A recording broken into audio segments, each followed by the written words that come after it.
राम राम राम हरे हरे। नारायण नमस्कृत्य नरं चैव नरोत्तमं देवीं सरस्वती व्यासं ततो जयमुदीरये।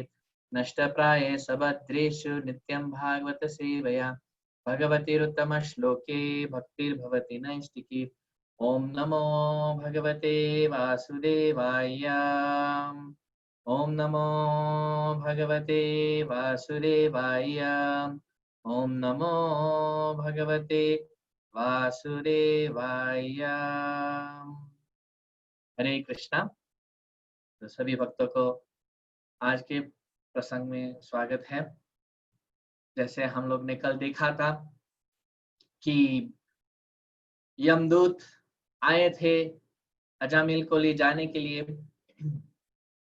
क्योंकि अजामिल बहुत बड़ा पापी था। सुखदेव गोस्वामी संक्षेप में अजामिल के पापों का वर्णन करते हैं और कहते हैं कि मृत्यु समय अजामिल जब मृत्यु पास में था, सर पे ही था, तब अजामिल देखता है उनके आंखों के सामने 3 भयानक व्यक्ति यमदूत आए थे उनको लेने के लिए। और जैसे ही वो देखता है ये 3 भयानक आदमी को, तो जोर जोर से चिल्लाने लगता है। नारायण जो उनका बच्चा था उसको बुला रहा है, और जैसे ही वो नारायण नाम लेता है वैसे ही विष्णुदूत तुरंत उपस्थित हो जाते हैं और यमदूत को रोकते हैं अजामिल को ले जाने के लिए। और फिर हम लोग ने देखा था कि यमदूत पूछते हैं विष्णुदूत को कि आप लोग कौन हो और किसके आदेश से आप यहाँ आए हो, किसके सेवक हो, और आप लोग कैसे हमारे कार्य में बाधा डाल रहे हो।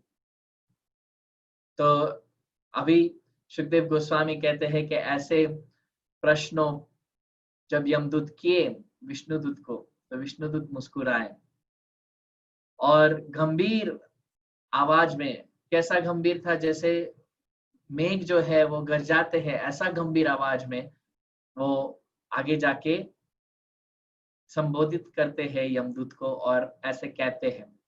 श्री सुकोवाच इत्युक्ते यमदूतैस्ते वासुदेवोक्तकारिणा तन् प्रत्युचु प्रहस्येदं मेघनिरादया गिराम। तो जब यमदूत देखे कि ये व्यक्ति 4 व्यक्ति एकदम तेजस्वी व्यक्ति आ गए हैं यहाँ पे और हमारे कार्य में बाधा डाल रहे हैं, वो एकदम आश्चर्यचकित हो गए थे, क्योंकि दिखने में तो बहुत सजन लग रहे थे लेकिन काम ऐसा कर रहे थे।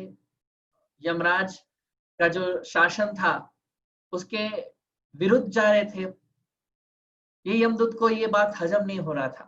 वो लोग कहना चाहते थे कि अगर आप हमारे काम में बाधा डाल रहे हो तो ये पूरी सृष्टि का शासन में आप बाधा डाल रहे हो। अगर लोगों को मालूम पड़ेगा कि अजामिल जैसा पापी बच गया नरक से जाने से, तो लोग उसका ही मार्ग का अनुगमन करेंगे। तो सब पापी लोग सोचेंगे हाँ बस हम मृत्यु के समय भगवान का नाम लेके बच जाएंगे। जैसे हम सोच सकते हैं अगर कोई मुजरिम है और पुलिस उनको गिरफ्तार कर रही है और वहां पे कोई लोग आ जाए, पुलिस को रोक दे गिरफ्तार करने से, तो पूरे देश का शासन में बाधा आ जाएगा, शासन नहीं हो पाएगा। तो पुलिस का मतलब ही नहीं रहता, सरकार का मतलब नहीं रहता, शासन का मतलब नहीं रहता। अगर लोग खुद की मनमानी करे और जो कानून है उसके खिलाफ जाए या उसके विरुद्ध जाए, तो फिर लोग मनमानी ही करेंगे अपना अपना। तो इसलिए यमराज के दूतों जो थे, यमदूत, वो ये सोच रहे थे कि ये लोग क्यों बिगाड़ना चाहते हैं ये सृष्टि का शासन। ये तो नियम है, पापी लोग नरक में जाएंगे, ये लोग क्यों बाधा डाल रहे हैं। ये तो बहुत खराब हुआ। तो यमराज का शासन में ये तो बहुत डिस्टरबेंस आ गया। अगर हम ये लोग को ले जाने देते हैं अजामिल को, और हम खाली हाथ लौटते हैं यमराज के पास, तो पूरे सृष्टि का शासन जो है, जो यम नियम का पालन होना चाहिए, वो सब खराब हो जाएगा। इसलिए वो लोग एकदम व्याकुल थे कि ये लोग कहाँ से आए हैं। और दूसरी तरफ विष्णुदूत, वो लोग क्यों मुस्कुराए थे? क्योंकि ये जानते हुए कि यमदूत है, यमराज धर्मराज है, फिर भी ये यमदूत धर्म को समझ नहीं पाए।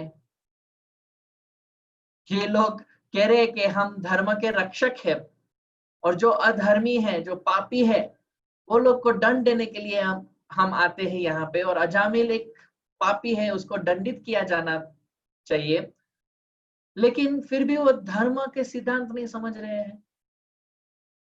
इसलिए आगे जाके विष्णुदूत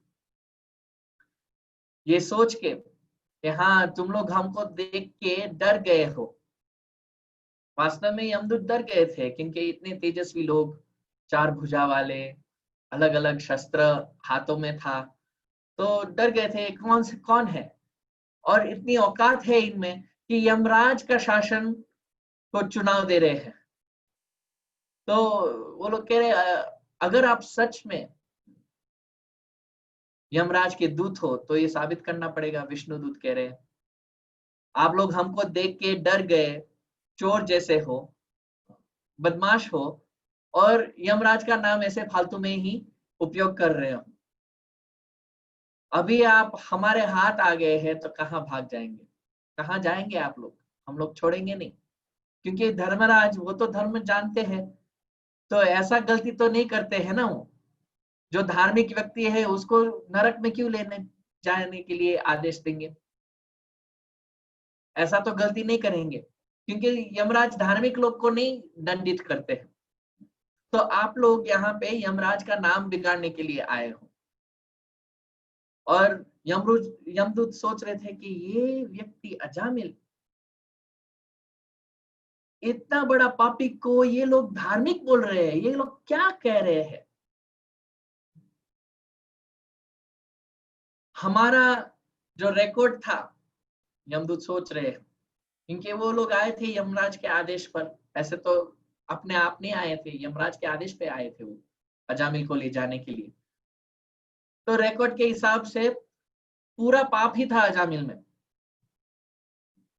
तो इसलिए वो लोग सोच रहे थे कि ये विष्णुदूत इस व्यक्ति को, इस अजामिल को धार्मिक कह रहे हैं, कैसे कह रहे हैं?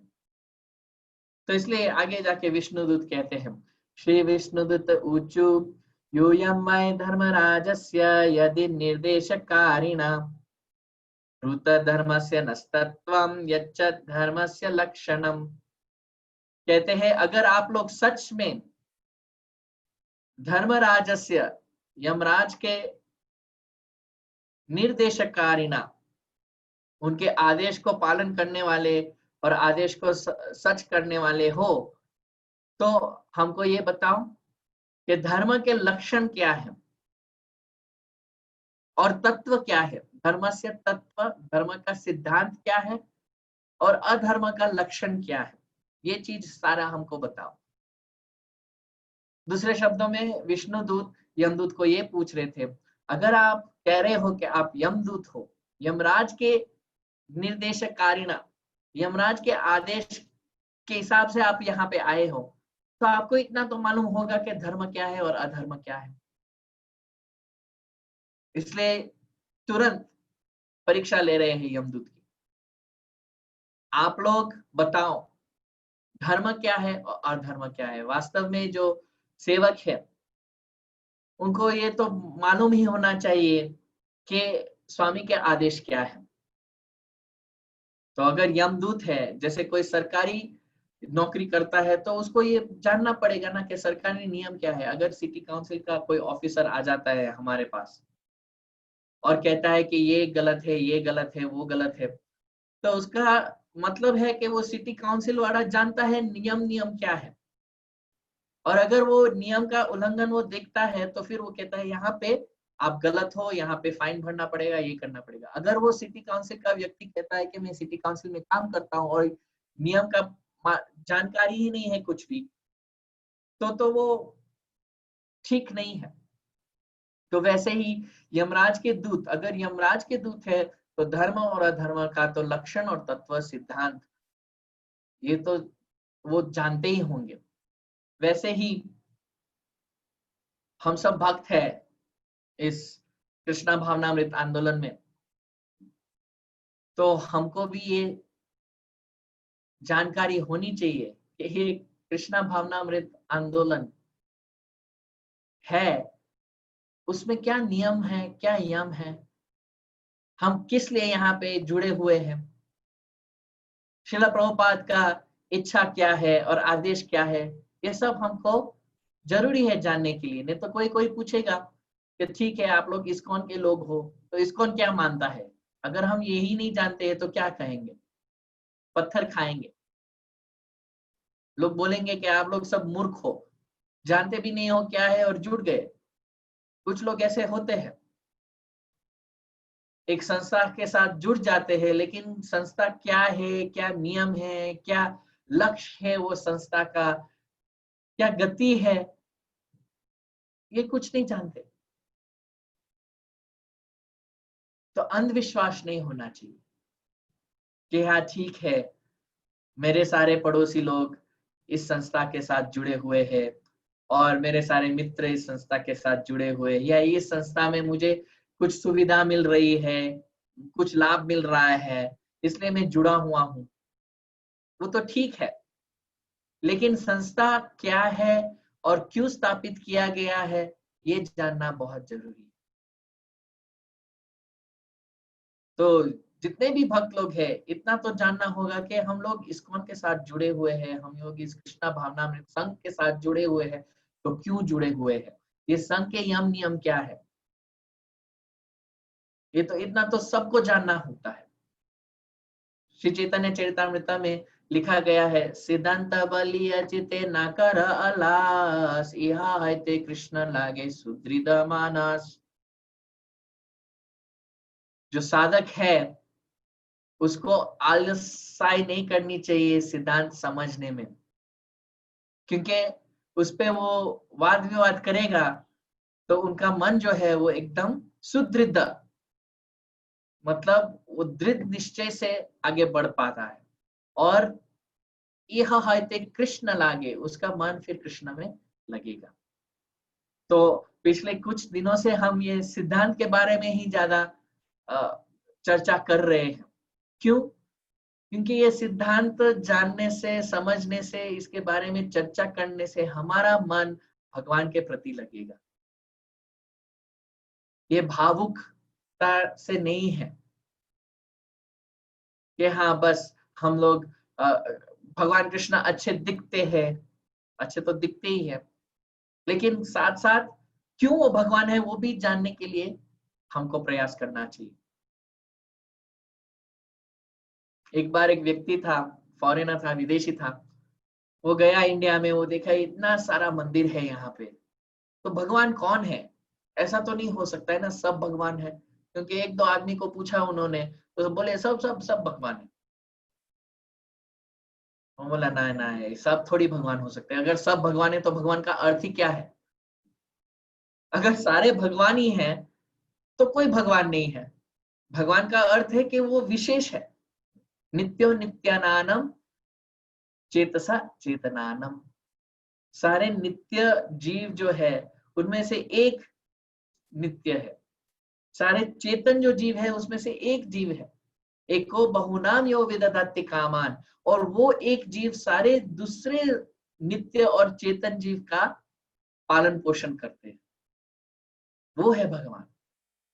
तो वो गया, पहले गया हनुमान जी के मंदिर में, देखा वहां पे हनुमान पर्वत उठाए हैं, हाथ में गदा है, तो वो सोचने लगा ये भगवान नहीं हो सकते, क्योंकि हाथ में गदा है मतलब युद्ध करने के लिए कहाँ जाएंगे, दूसरे हाथ में पर्वत है।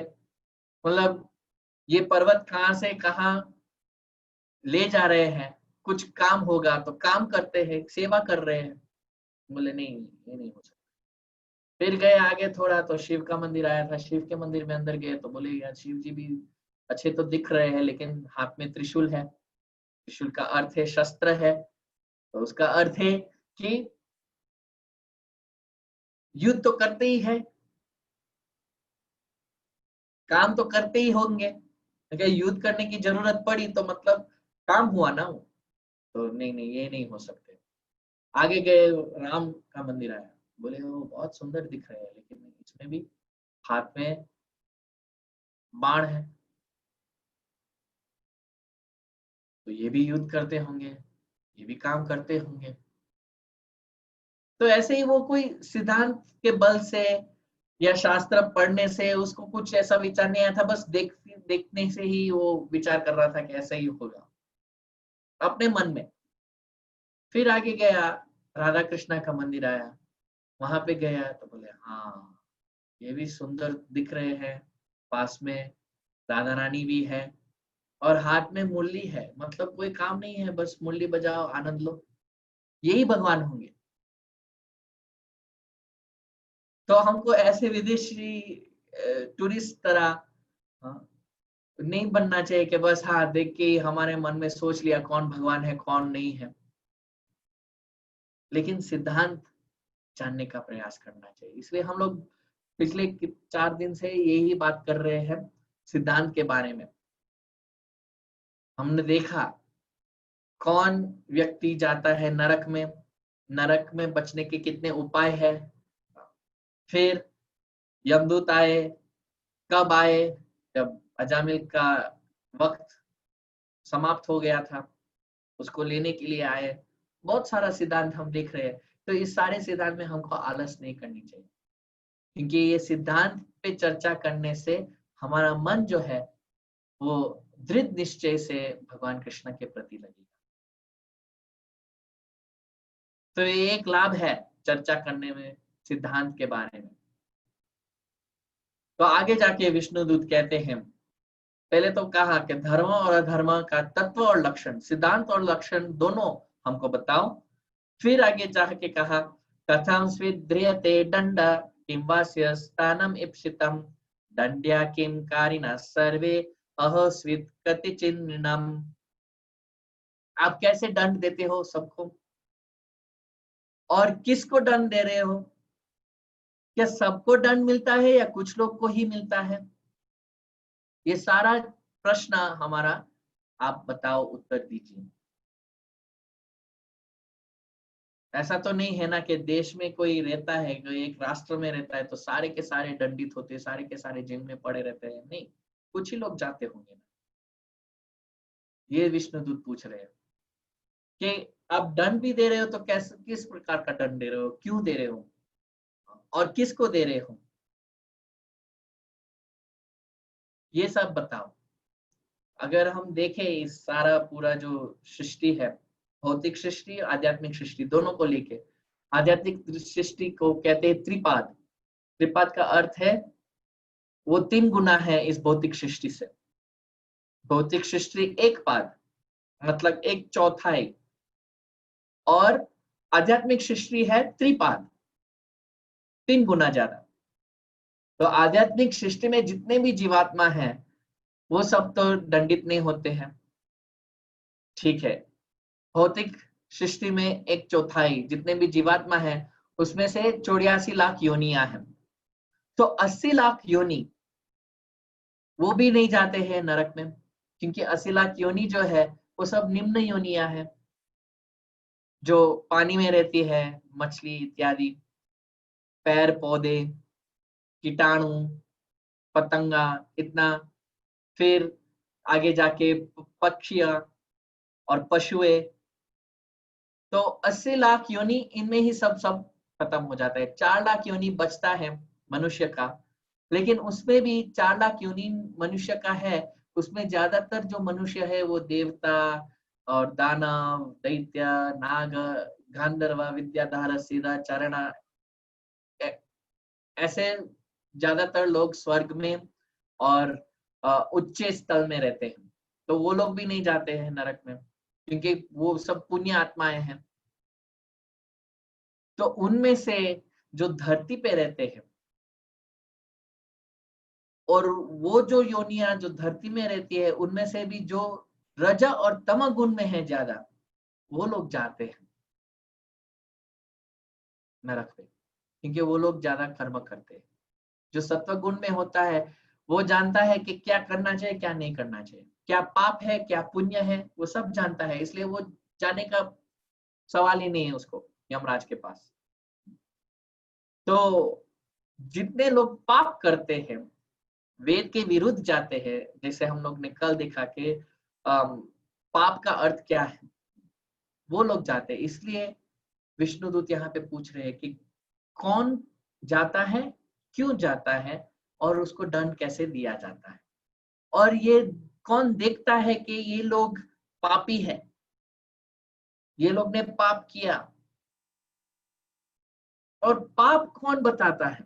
ये सारा सवाल विष्णुदूत यमदूत को पूछ रहे हैं। तो यमदूत वो भी पढ़े लिखे थे, ऐसे नहीं थे कि बस भाड़े के टट्टू। यमराज के पास कोई और नहीं था, तो ये सड़क पे जो खड़े हुए थे सबको लेके बोले कि चलो काम करो, सबको पीटना है, मारना है, काटना है, इसमें कोई इंटरव्यू की जरूरत नहीं है। इतना ही इंटरव्यू की जरूरत है कि हाँ आप पीट सकते हो बस। नहीं, ये लोग भी पढ़े लिखे थे। तो यमराज के दूतों तुरंत जवाब देने लगे। यमदूत ऊचु वेद प्रणिहितो धर्मो यधर्मस्तद् विपर्यय वेदो नारायण साक्षात स्वयंभूर इति शुश्रुमा।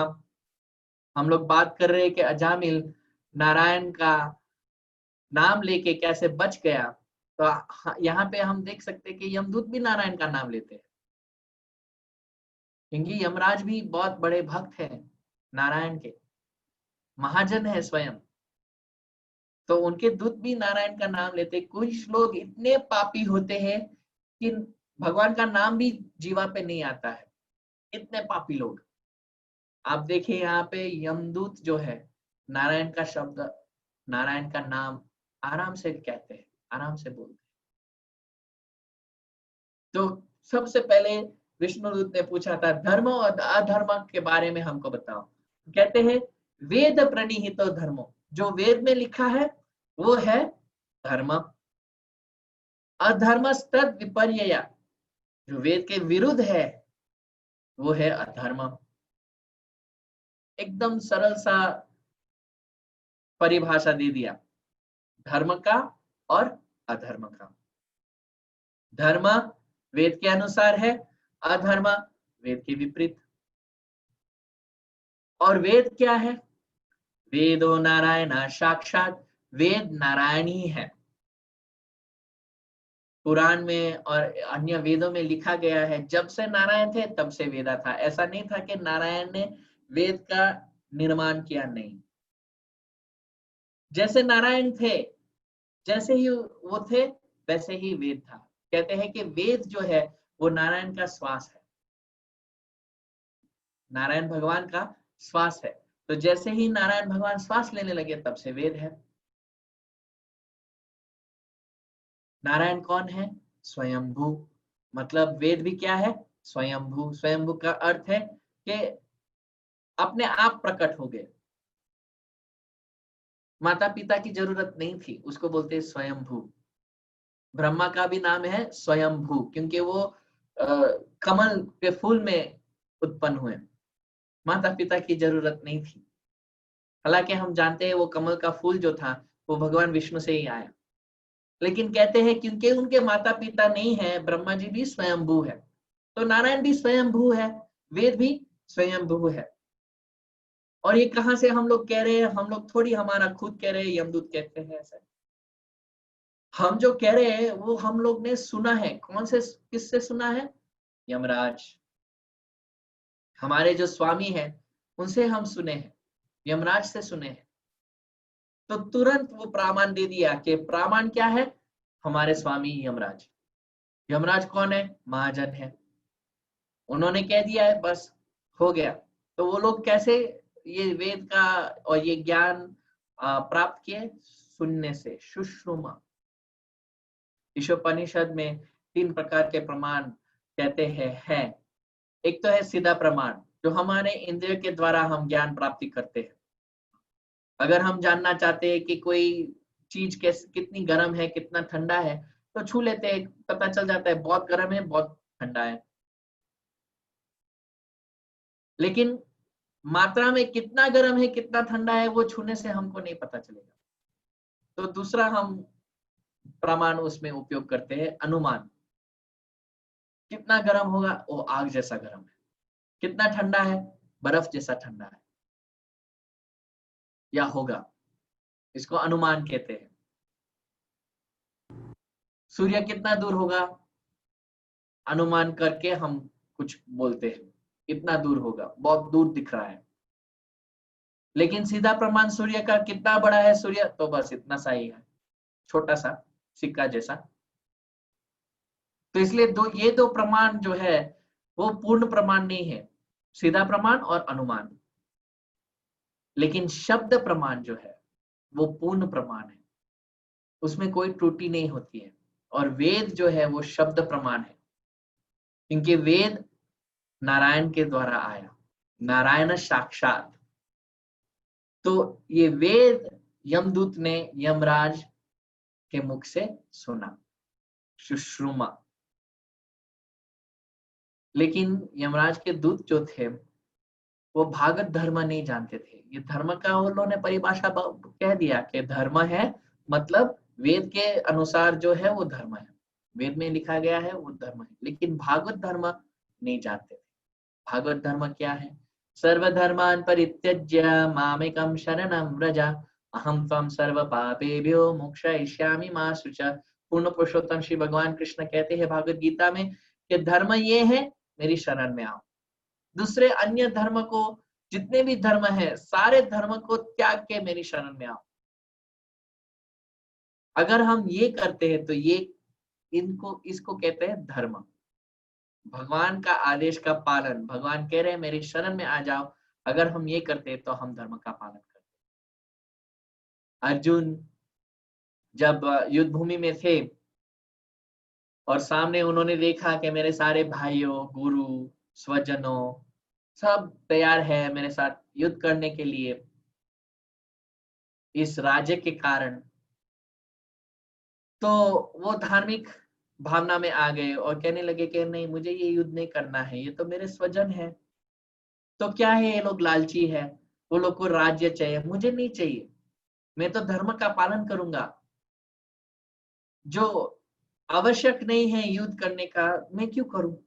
ये युद्ध तो है वो तो बस राज्य के लिए है और मुझे राज्य चाहिए नहीं। वो धार्मिक बन रहा था। इसलिए जाके कृष्ण को कहे अर्जुन कि मुझे युद्ध नहीं करना है, मेरे करुणा भाव उत्पन्न हो गई है और मेरे स्वजन को अगर ये राज्य चाहिए तो राज्य रखने दो, मुझे नहीं चाहिए। लेकिन अर्जुन भी जानते नहीं थे कि धर्म क्या है। भगवान कृष्ण कहे उनको भागवत गीता में कि धर्म ये है कि मैं चाहता हूं ये युद्ध, और यहाँ पे जितने लोग आए हैं वन वे टिकट लेके आए हैं, कोई वापस नहीं जाएगा यहाँ से। आप युद्ध करो ना करो, लेकिन ये लोग का गति निश्चय हो गया है, निश्चित हो गया है। तो धर्म ये है कि मैं जो चाहता हूं वो आप करो। अर्जुन फिर भागवत गीता के अंत में कहते हैं करिष्ये वचनम तव। हाँ, भगवान श्री कृष्ण में समझ गया आप ये युद्ध चाहते हो, तो आपकी इच्छा को पूरी करने के लिए मेरा कर्तव्य है, मैं करूंगा जैसे आप कह रहे हैं। भगवान कृष्ण स्वयं कहते हैं कि वेदैश्च सर्वैरहमेव विद्या वेदांत कृत वेद विदेव चाहम।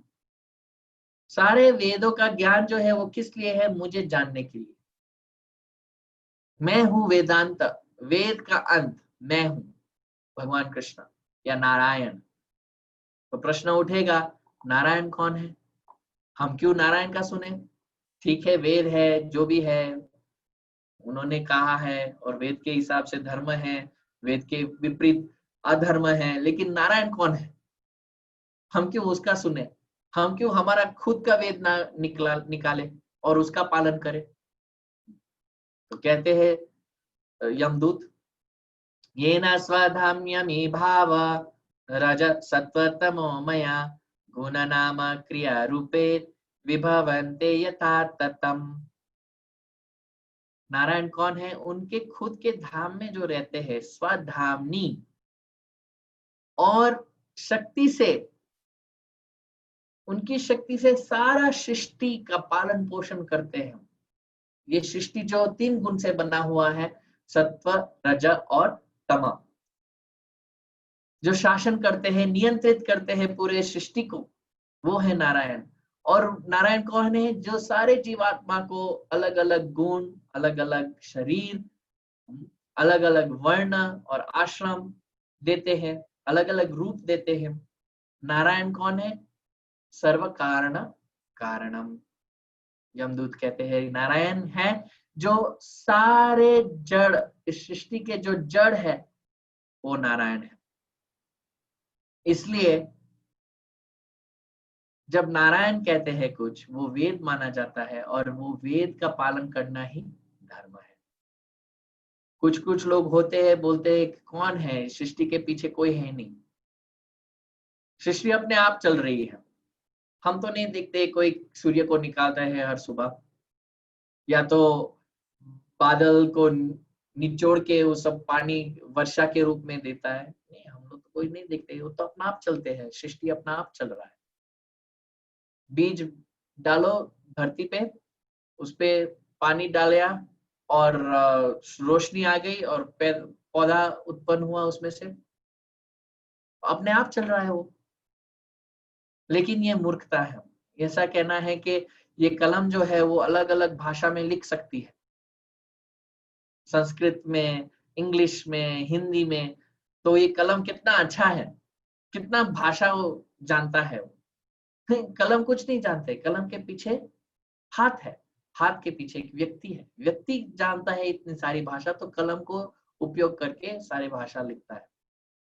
इसलिए भगवान श्री कृष्ण कहते हैं भागवत गीता में, माया तिक्षेन प्रकृति सूयते सा चराचरम हेतु नानेन कौन्तेय जगत विपरिवर्तते। इस भौतिक दृश्य जगत जो है वो मेरे अध्यक्ष के नीचे चल रहा है, ऐसा नहीं है कि अपने आप चल रहा है, मैं हूं पीछे, मेरा आदेश अनुसार ये भौतिक जगत चल रहा है। अहम सर्वस्य प्रभावो मत सर्वं प्रवर्तते इति मत्वा भजन्ते मां बुद्ध भाव समान्विता। भौतिक जगत, आध्यात्मिक जगत का स्रोत मैं ही हूं। जितना भी आप देख रहे हो सबका स्रोत मैं हूं। आगे जाके कहते हैं कि ये जो सारी शक्तियां है, रसोम अप्सु कौन्तेय प्रभास्मि शशिशूरयो प्राणवा सर्ववीरेषु शब्द के पुरुषम। यहाँ तक कि जो आप पानी पी रहे हो, उनका स्वाद जो है उसका पानी का, वो भी मैं हूं। तो इसलिए यमदूत कह रहे कि नारायण ही सब कुछ है, सबका कारण नारायण है, सर्व कारण कारणम नारायण ही है। वो जो कहते हैं वो धर्म है, उसके विपरीत अधर्म है। तो प्रश्न फिर उठता है, तो ठीक है, कैसे मालूम पड़ेगा किसी ने पाप किया है? देखा है किसी ने? तो यमदूत कहते हैं हाँ, बहुत लोग देखते हैं। सूर्योग्नि खम मरुदेव सोम संध्यानि दिशा खम कु स्वयं धर्म इति ये ते दयस्य साक्षिणा। कहते हैं सूर्य देवता देखते हैं, अग्नि देखते हैं, खम मतलब आकाश देखते हैं, मारुत वायु, देवा देवता लोग, सोमा चंद्रमा, संध्या आहानी दिन और रात, दिशा सारे दिशाएं, पानी, धरती और यमराज स्वयं, या तो भगवान जो परमात्मा के रूप में सर्व जीव के साथ है वो भी देखते हैं। कम से कम 12 से 13 गवाहियां होता है यहाँ पे। ऐसा तो नहीं है कि कभी हम कुछ भी कर सकते हैं और कोई देखेगा नहीं। हम लोग को ये सोच होता है कि हाँ मैं इधर कोने में जाके पाप कर लूंगा, कोई देखेगा नहीं। नहीं, शास्त्र के अनुसार हम ये सुन रहे हैं, बहुत सारे लोग देखते हैं। और कुछ लोग तो ऐसे हैं कि हमारे मन में क्या हो रहा है वो भी देख सकते हैं, जैसे परमात्मा, यमराज और चंद्रमा। चंद्रमा जो है सोम देवता, वो मन के देवता है। तो हमारे मन में क्या चल रहा है, क्योंकि मन से भी पाप होता है। 3 प्रकार का पाप होता है, वचन से, शरीर से और मन से। तो मन से भी पाप होता है, वो भी रिकॉर्डेड हो जाता है। जैसे कभी कभी कुछ चोर लोग जाते हैं कोई दुकान में और देखते कोई खड़ा नहीं है, यहाँ पे कुछ है नहीं, आराम से चोरी कर सकते हैं। चोरी करते हैं, पकड़ा जाते हैं, तो बोलते हैं, कैसे पकड़ा गया, कोई था तो नहीं? नहीं, कैमरा था ना, सीसीटीवी। ओ, सीसीटीवी कैमरा था, कहाँ था, हम उन्हें लोगों ने देखा ही नहीं। ठीक है, कैमरा दिख रहा है, तो कुछ लोग सोचते हैं कैमरा के पीछे कोई नहीं होगा, यहाँ तो कोई मॉनिटर या ऐसा कोई दिखता नहीं है। लेकिन अक्सर पीछे एक बंद कमरे में, सीसीटीवी के पीछे एक आदमी होता है, वो सब नजर रखता है। तो वैसे ही हम लोग सोचते हैं कि कोई दिखता नहीं है, लेकिन बंद कमरे में हमारे हृदय के अंदर परमात्मा है। परमात्मा सब कुछ देखते हैं। उपद्रष्टानुमंता च भारता भोक्ता महेश्वरा। उपद्रष्टा, वो सब देख रहे हैं हम लोग क्या क्या कर रहे हैं, क्या नहीं कर रहे हैं। इतने सारे लोग देख रहे हैं। तो यमदूत एक के बाद एक विष्णुदूत के प्रश्न का जवाब दे रहे, उत्तर दे रहे हैं। पहले कहा धर्म क्या है, अधर्म क्या है, कौन ये धर्म और अधर्म देते हैं, और कौन लोग देखते हैं जब जीव पाप करता है तब। तो कौन दंडित होता है? कहते हैं दंडित जो होता है वो है एतेर अधर्म विज्ञाता तानम दंडस्य युज्यते सर्व कर्मानुरुद्धेन दंडम अर्हति कारिणाम। जो लोग दंडित होते हैं वो लोग हैं जो इन सारे गवाहों आके कहते हैं हाँ इसने पाप किया, हम लोग ने देखा, ये जीव जो था वो धर्म के विरुद्ध गया था, इस वक्त पे इस टाइम पे पूरा रिकॉर्डेड होता है। आजकल अगर कोई कोर्ट कचहरी में जाता है तो गवाहों को भी पैसा देके झूठी गवाही देते हैं। जितने भी गवाह है जाके झूठी गवाही देते हैं, और जो पापी है, जो अम, मुजरिम है, वो छूट जाता है। लेकिन यमराज के कोर्ट में ये सारे गवाही, उसको हम रिश्वत नहीं देख सकते हैं, कोई जरूरत ही नहीं है। तो जैसे कलयुग में हम छूट जाते हैं, हम सोचते हैं हाँ ठीक है कुछ करेंगे, कोई परिणाम नहीं होगा, हम बच जाएंगे। लेकिन यमराज के पास, यमराज को हम रिश्वत नहीं देख सकते हैं। यहाँ पे तो लोग जज को भी दे देते हैं रिश्वत, गवाहों को दे देते हैं रिश्वत, लेकिन यमराज के पास ये सब नहीं होने वाला है। तो इसलिए यमदूत कह रहे हैं कि जो लोग, ये सारे गवाहों ने गवाह दी है कि हाँ ये व्यक्ति ने पाप किया है, ये व्यक्ति धर्म के विरुद्ध गया था, तो उसको हम दंड देते हैं। और कैसा दंड देते हैं? संभवन्ति भद्राणि विपरीतानि च नग कारिणां गुण संगोस्ति देहवानाय कर्मकृत। हे विष्णुदूत, आप तो अनग हो, मतलब आपको पाप छू भी नहीं सकता है। लेकिन इस भौतिक जगत में जितने भी लोग हैं वो पाप करते हैं, साथ साथ पुण्य भी करते हैं, दोनों करते हैं। क्योंकि वो लोग, क्यों? वो लोग गुण के साथ संग में है, गुण संग। ये 3 गुण जो है, सत्व रजस तमस, इसके साथ संग करते हैं। इसलिए दोनों कर सकते हैं, पाप भी कर सकते हैं और पुण्य भी कर सकते हैं। जब सत्व गुण में आ जाता है तो पुण्य करने की वृत्ति होती है, जब रजगुण तमोगुण में आते हैं तो पाप करने की वृत्ति होती है। और क्योंकि ये गुण के प्रभाव के नीचे वो लोग काम कर रहे हैं, तो गुण के प्रभाव के अनुसार वो लोग कार्य करते हैं। जब तक शरीर मिला है तब तक हम पत्थर की तरह बैठ नहीं सकते। कोई भी पत्थर की तरह बैठ नहीं सकता है, कुछ ना कुछ तो करना ही पड़ेगा। तो इसीलिए इस कुछ ना कुछ करने में पाप तो होगा ही होगा। इसलिए जितने भी जीवात्मा हैं इस भौतिक जगत में, सारे दंडित होने के लिए तैयार है। अभी प्रश्न उठ सकता है, तो ठीक है, ये गुण के प्रभाव से नहीं बाहर आने का कोई उपाय है? ये यमदूत नहीं जानते थे। यमदूत को इतना ही मालूम था कि जितने लोग भौतिक जगत में हैं, गुण के प्रभाव के नीचे ही होंगे, गुण के प्रभाव के अनुसार वो लोग कार्य करेंगे और वो कार्य में कुछ पाप होगा, ज्यादातर पाप होगा, और कुछ पुण्य होगा, दोनों होगा। और जितना पाप किया है उतना, आगे जाके वो कहते हैं, जितना पाप किया है, येन यावन्यथा धर्मो धर्मो वेह समीहितः स एव तत्फलं भुङ्क्ते तथा तत् आमुत्र वै।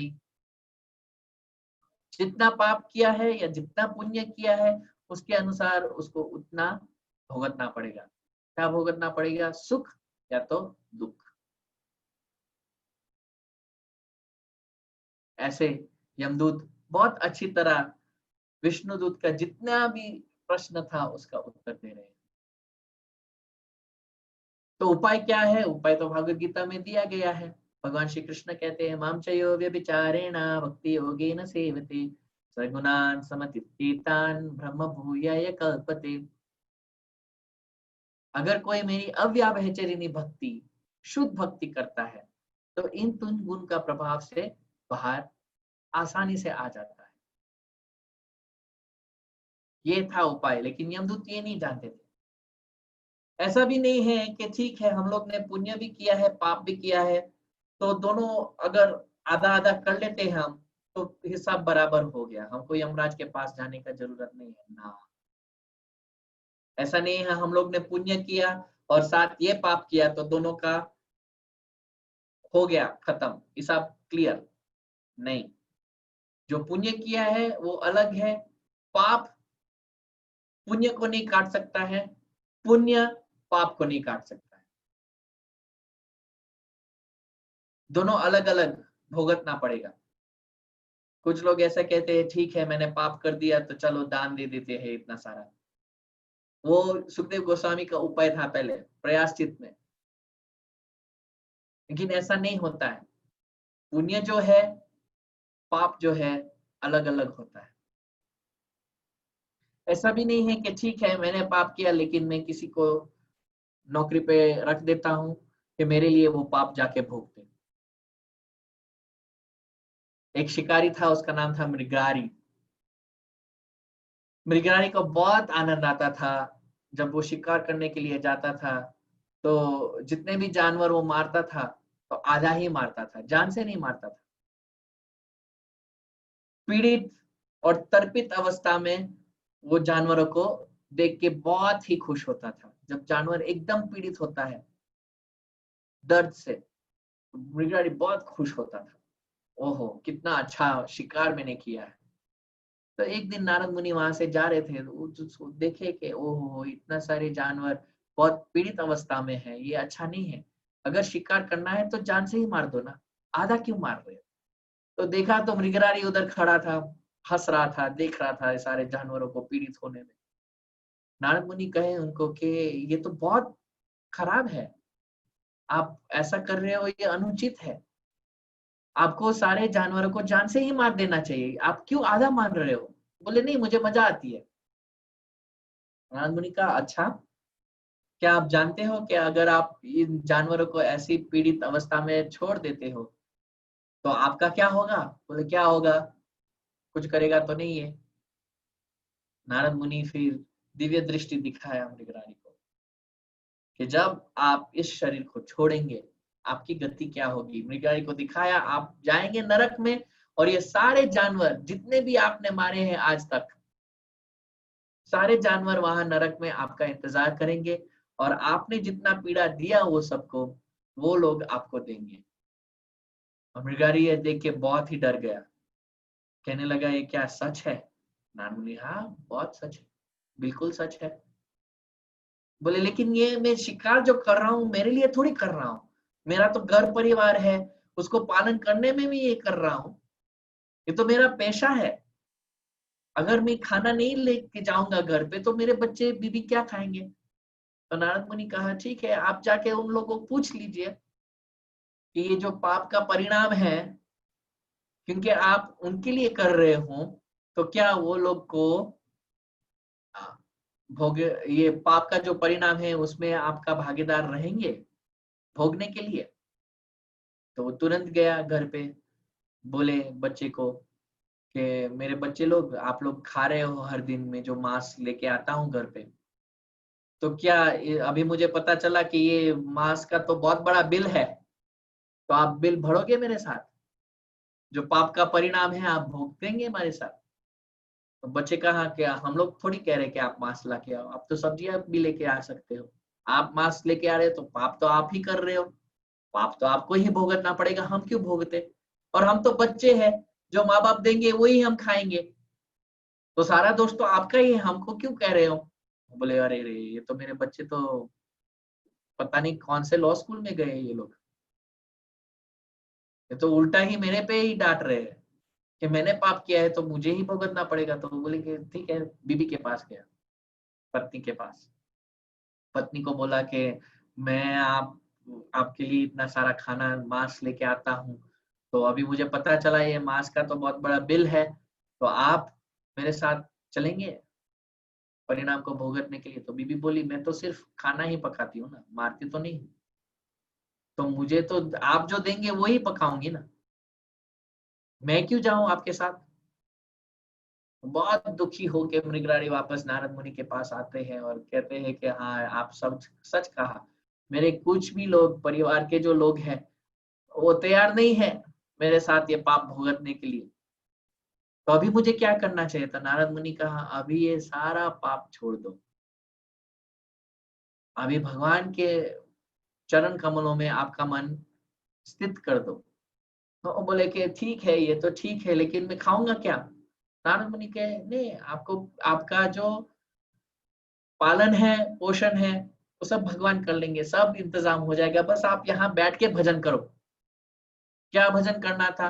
हरे कृष्णा कृष्ण कृष्ण हरे हरे, हरे राम राम राम हरे हरे। तो अगर हम ये सोचते हैं कि मैं तो पाप कर रहा हूँ ठीक है, लेकिन दूसरे के लिए कर रहा हूँ, अगर मैं मेरे धंधे में धोखा नहीं दूंगा सबको तो मेरे बच्चे क्या खाएंगे? तो मेरे वो पाप बच्चे के लिए है ना, मेरे लिए थोड़ी है। हाँ हमको ही जाना पड़ेगा, बच्चे थोड़ी जाएंगे। हर व्यक्ति को अपने अपने पाप के लिए जाना पड़ेगा। तो पाप का ये है कि हम दूसरे को नहीं दे सकते हैं हमारा पाप। तो ठीक है, कोई पूछ सकता है तो ऐसा क्यों है? हम तो देखते हैं पापी लोग जो है वो बहुत अच्छे से रह रहे हैं, मांस मच्छी खा रहे हैं, बड़ा बड़ा घर है, बड़ी बड़ी गाड़ियां है, कितनी सारे औरतें हैं आसपास में, बहुत धन है, जब चाहे तब वेकेशन पे चले जाते हैं। और जो धार्मिक लोग हैं वो बेचारे कड़के हैं, खाने भी को भी नहीं मिलता है ठीक से। तो ऐसा क्यों है? अगर पाप करने से नरक में जाना है तो ये लोग तो पाप कर रहे हैं, कुछ भी नहीं हो रहा है, खुशी है, संतुष्ट है, ऐसा क्यों है? तो पाप का जो फल है वो थोड़ा देर बाद मिलता है। जैसे कोई खेती करता है, बीज बोता है, तो तुरंत थोड़ी एक दिन पानी डाल दिया और दूसरे दिन सब्जी निकल गई, नहीं, टाइम लगता है। कुछ सब्जियां को 3 महीने लगता है, कुछ सब्जियां को 6 महीने लगता है, कुछ फल को सालों साल लग जाते हैं। जैसे कहते थे पहले कि अभी तो आम का भी पेड़ वो लोग ने बहुत ज्यादा डीएनए का मिक्सचर करके पेड़ का भी, आम का भी पेड़ जो है वो 6-6 महीने में आम निकालने लगता है। लेकिन पहला जो कुदरती आम था वो, अगर आप बीज डालो तो 50 साल बाद आम खाने को मिलेगा। तो वैसे ही पाप है, हम आज पाप कर रहे हैं तो ऐसा नहीं है कि कल ही कल हमको पाप का परिणाम या पाप का फल जो है वो मिल जाएगा, नहीं, अगले जन्म में मिलेगा। तो जितने लोग पापी है अब और सुखी है, पैसा है और बंगला मकान ये सब है, क्योंकि पिछले जन्म में वो लोग ने पुण्य किया था, वो पुण्य का फल इस जन्म में मिल रहा है, लेकिन इस जन्म में वो लोग पाप कर रहे हैं तो अगले जन्म में पाप का फल मिलेगा। जो लोग दुखी है वो पाप का फल इस जन्म में मिल रहा है, अभी धार्मिक है, पुण्य कर रहे हैं, तो पुण्य का फल अगले जन्म में मिलेगा। या तो नौकरी, अगर हम नौकरी पे लग जाते हैं, पहले ही दिन थोड़ी पूरा पगार मिल जाता है, नहीं, 1 महीने बाद मिलेगा। तो हर व्यक्ति को अकेले ही पाप भुगतना है, ये यमदूत यहाँ पे ये समझा रहे हैं। हम गाड़ी और इतना अलग अलग साधन रखते हैं चलने के लिए, कुछ लोग घोड़े रखते हैं, कुछ लोग गाड़ी रखते हैं, कुछ लोग एरोप्लेन हेलीकॉप्टर ये सब भी रखते हैं। जब यमदूत आते हैं तो वो गैराज में ही छोड़ना पड़ता है, गैराज से आगे वो आएगा नहीं। या तो अगर घोड़े है तो घोड़े का जो शाला है उसमें ही रखना पड़ेगा। ठीक है, नेक्स्ट, बीवी, पत्नी। तो पत्नी भी कहाँ छोड़नी पड़ेगी? घर पे ही, क्योंकि शमशान भूमि में औरतें नहीं जाते। तो अगर पत्नी भी है तो उसको घर पे छोड़ना पड़ेगा। ठीक है, शमशान तक कौन लोग आएंगे? स्वजन आएंगे, जितने भी हमारे संबंधी है वो आएंगे, लेकिन शमशान तक। और शमशान में भी जो देह है हमारा वो भी छोड़ देगा उधर, अकेले जाना पड़ेगा वहां से। तो इसलिए हमको ये नहीं सोचना चाहिए कि हाँ बस हाँ, देह छोड़ने के बाद कुछ भी नहीं है, पाप करते रहो, एक ही जन्म मिलता है, आराम से रहो, खाओ पियो मजा करो, नहीं। ऐसा करेंगे तो हम देख रहे हैं अजामिल की कहानी। अजामिल अभी कौन सी अवस्था में है? एक तरफ विष्णुदूत है, दूसरे तरफ यमदूत है, बीच में अजामिल के गले में रस्सी बांधा गया हुआ है। और अजामिल अभी देख रहा है कि अगर ये लोग यमदूत जो है वो इस संवाद में जीत गए तो मुझे नरक जाना ही पड़ेगा। पसीना छूट रहा था अजामिल का कि विष्णुदूत बचा ले हमको, नहीं जाना है नरक। ये सब सुन के वो कितना ज्यादा भोग और कितना ज्यादा दंड हमको सहना पड़ेगा वहां पे, तो बहुत दुखी हो रहा था अजामिल। तो ये जो सिद्धांत है जीवन का कि हाँ ठीक है, एक ही जीवन मिलता है, आराम से खाओ, आराम से पियो, आराम से मजा करो, और कुछ नहीं है। है, अगर हम ये जल्दी से जल्दी समझ जाए और इस सारा चक्कर में छूट जाए कि नहीं जाना है स्वर्ग, नहीं जाना है नरक, कहाँ जाना है? भगवान के चरण कमलों में, तो हमारे हित के लिए ये होगा। आगे जाके यमदूत ये भी कहते हैं कि अगर कोई दिखता भी नहीं है, चलो मान लीजिए किसी ने देखा नहीं, कोई गवाह नहीं है, लेकिन हमारे जो स्वामी है यमराज, वो सब जान जाते हैं। व्यक्ति को देख के ही वो जान जाते हैं, जीवात्मा को देख के ही कि इस जीवात्मा की प्रवृत्ति कैसी है। कैसे वो लोग उदाहरण देते हैं, जैसे वर्षा की ऋतु आती है, तो वर्षा की ऋतु में हम समझ सकते हैं कि अब ऐसे वर्षा की ऋतु चल रही है, तो पिछले साल भी ऐसा ही था, अगले साल भी ऐसा ही था। या तो वसंत की ऋतु आती है, वसंत की ऋतु में सब फूल खिलने लगते हैं, ठंडी थोड़ा कम हो जाता है, गर्मी भी इतना ज्यादा नहीं होता है, एकदम अच्छा सा वातावरण हो जाता है वसंत की ऋतु में। तो वसंत की ऋतु इस साल को देख के हम समझ सकते हैं कि अगले साल भी ऐसा ही होगा और पिछले साल भी वसंत की ऋतु ऐसे ही रहेगी, कोई भी ऋतु ले ले। तो वैसे ही यमदूत कह रहे हैं कि यमराज जब व्यक्ति को देखते हैं, जीवात्मा को देखते हैं सामने, तो जीवात्मा को देख के ही समझ आ जाता है कि ये कितना पाप करेगा और कितना पुण्य किया है, कितना पाप किया है पिछले जन्म में, कितना पाप इस जन्म में किया है, और कितना पाप वो आगे जाके करेगा, यमराज समझ जाते हैं। कितना पुण्य किया है वो भी समझ जाते हैं।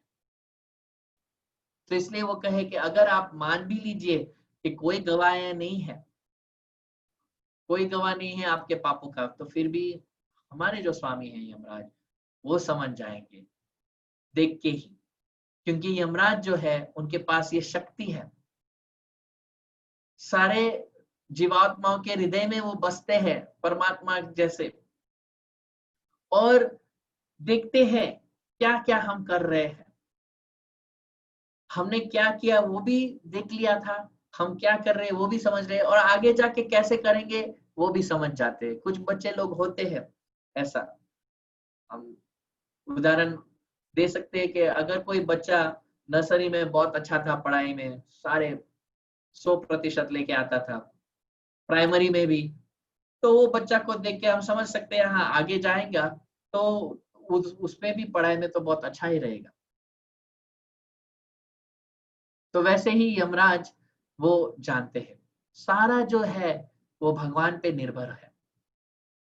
तो सवाल ये आता है कि अगर सारा भगवान पे निर्भर है तो हम लोग क्यों भगवान की संतुष्टि नहीं कर रहे कि हमारा शरीर अच्छा सा मिल जाए।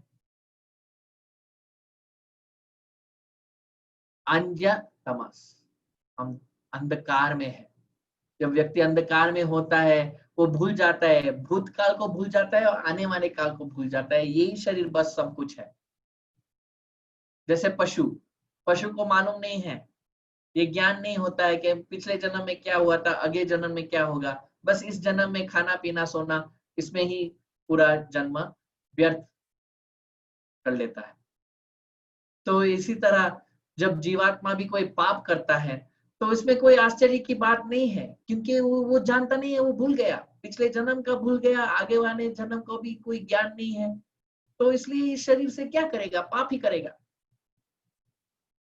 और शरीर से जो भी जुड़ा हुआ है वो सब करेगा। जैसे एक सुअर है, सुअर को आप पूरी हलवा दे दो वो नहीं खाएगा, जो खाना है वो ही खाएगा।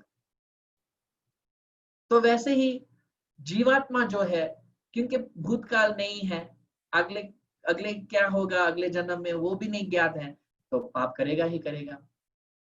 तो इस तरह आगे जाके यमदूत बहुत सारा कुछ और कहेंगे, कल हम देखेंगे यमदूत जितना भी सवाल था या जितने भी प्रश्न थे या विष्णुदूत के, वो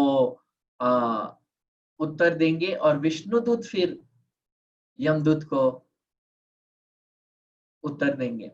क्योंकि यमदूत पूछेंगे हम लोग ने तो कह दिया, आपने जितने सवाल किए थे, अब हमारा सवाल है आप लोग कौन हो, ये क्यों आप मना कर रहे हो, वो सब विष्णुदूत उत्तर देंगे। तो वो हम कल देखेंगे। बहुत ही सुंदर संवाद है ये, यही मेन भाग है इस लीला में, अजामिल लीला में, विष्णुदूत और यमदूत का संवाद। तो वो हम कल देखेंगे। और फिर आखिरी दिन में हम हरिनाम महामंत्र का महिमा, जो विष्णुदूत कहते हैं यमदूत को, वो देखेंगे। हरे कृष्णा। सभी भक्तों को बहुत ही धन्यवाद है, आप लोग यहाँ पे आए आज और ये कथा सुने। आशा करता हूँ आप लोग कल भी सब 7 बजे आ जाएंगे टाइम पे, और वहां से हम लोग फिर आगे बढ़ेंगे। वाञ्छकल्पतरुभ्यश्च कृपा सिन्धुभ्य एव च पतितानां पावनेभ्यो वैष्णवेभ्यो नमो नमः। अनंत कोटि वैष्णव वृंद की जय, ग्रंथराज श्रीमद् भागवतम की जय। ताई गौर प्रेमानंदे हरि हरि बोल।